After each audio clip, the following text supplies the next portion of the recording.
মদিনাতে হাসা যায় না।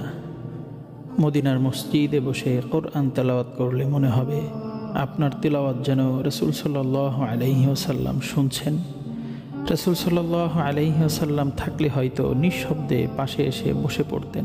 আপনি রাসূল সাল্লাল্লাহু আলাইহি ওয়াসাল্লামকে দেখে কি করবেন না করবেন বুঝতে না পেরে কিংকর্তব্য বিমূঢ় হয়ে সলজ্জে থেমে যেতেন।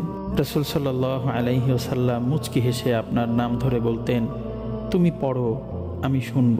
আপনি কি তখন পড়তে পারতেন নাকি কেঁদে ফেলতেন? বাকির সামনে দাঁড়িয়েছিলাম। রাসূল সাল্লাল্লাহু আলাইহি ওয়াসাল্লামকে সালাম দিয়ে বের হওয়া মানুষগুলোকে দেখলাম, প্রায় সবাই কান্না করছিলেন, নীরব, ভাবগম্ভীর, চোখগুলো পানিতে টলমল। কেউ শব্দ চেপে অঝরে কাঁদছেন, কেউ অনবরত চোখ মুছছেন। বের হয়ে আবারও রওজা শরীফের গেটের দিকে তাকিয়ে দাঁড়িয়ে থাকেন।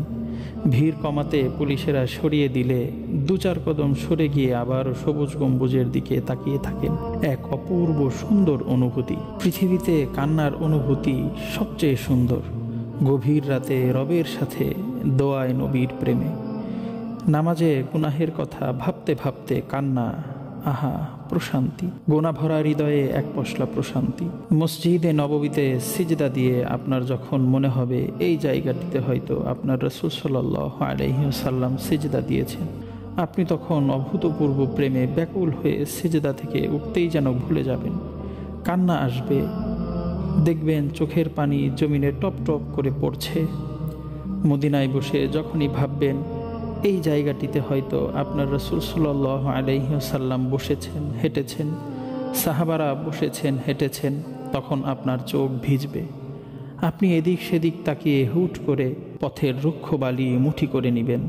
মনে হবে আপনার মুষ্টির কোনো বালুকণা রাসূলের পা মোবারকের স্পর্শ পেয়েছিল। অজান্তেই ভারী হয়ে আসবে শুষ্ক থাকা আপনার দু চোখ। মসজিদে নববীতে বসে হাদিস পড়লে, হাদিসের হালকায় বসলে মনে হবে হয়তো এই জায়গাতে সাহাবীরা এভাবেই বসতেন আর রাসূল সাল্লাল্লাহু আলাইহি ওয়াসাল্লাম ওনাদেরকে হাদিস শোনাতেন। আজকে আপনি এসেছেন কিন্তু রাসূল সাল্লাল্লাহু আলাইহি ওয়াসাল্লাম নেই, সাহাবারা নেই।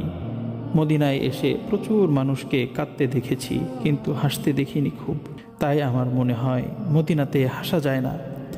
যে ব্যক্তি আল্লাহকে একমাত্র রব এবং রাসূল সাল্লাল্লাহু আলাইহি ওয়াসাল্লামকে তার রাসূল হিসেবে সাক্ষ্য দেয়, সে যতই গুনাহগার হোক, কঠিন হৃদয়ের হোক, মসজিদে নববীতে আসলে কাঁদবেই।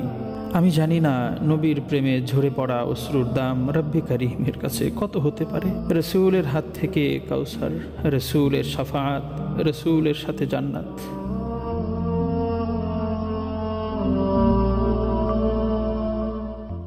আলাইহি সালামি